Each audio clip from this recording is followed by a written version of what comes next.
Tila hindi naging maganda ang kinalabasan ng ginawang pagsasapubliko ni Buboy Villar ng kanyang bagong partner at ang pagkakaroon nila ng 3-month-old baby.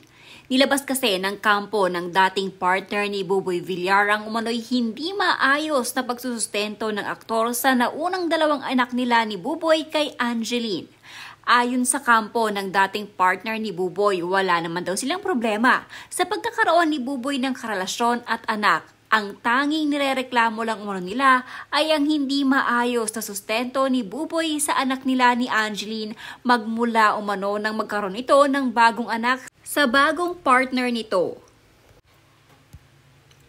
Base sa nilabas ng entertainment website na pep.ph na kung saan ay umano'y nakipag-ugnayan sila kay Angeline Gorens. Buntis pa lamang umano ang bagong partner ni Buboy ngayon ay pinakilala na daw ito sa kanila ng aktor.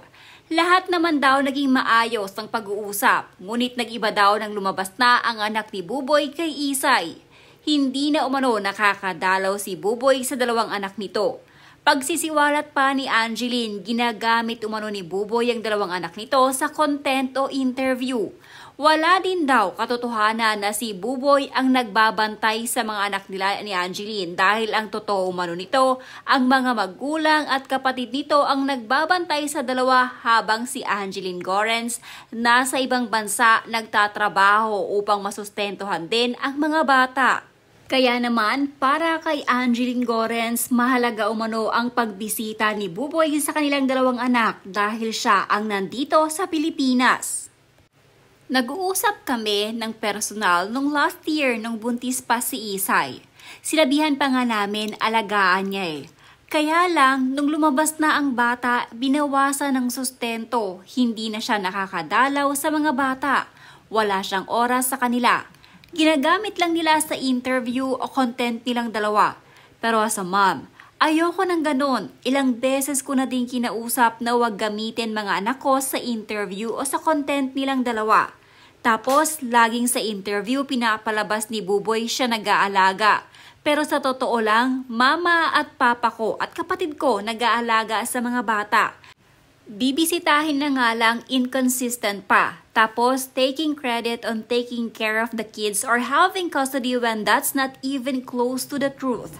It's my family who's taking care of them while I'm working in America to provide for the kids. And giving the title of a stepmom to the girl is irrelevant because she doesn't do anything for my kids. We don't have a problem with them having a baby, but we have a problem with the lack of accountability. Buboy for my kids after he had his baby with his new partner. Nabawasan yung sustento. Dati naman okay siya magsustento para sa dalawang anak namin. Pero yun nga lang, hindi talaga kasya ang sustentong binibigay niya ngayon gawa ng parehas yung mga anak namin nag-aaral na at private school. And they both have yayas gawa ng sobrang tanda na ng magulang ko. Nasa 70s na sila.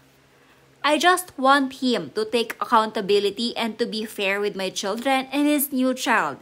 And for him to stop taking credit that he's the one taking care of the kids when it's really my parents and sister while I'm working in America.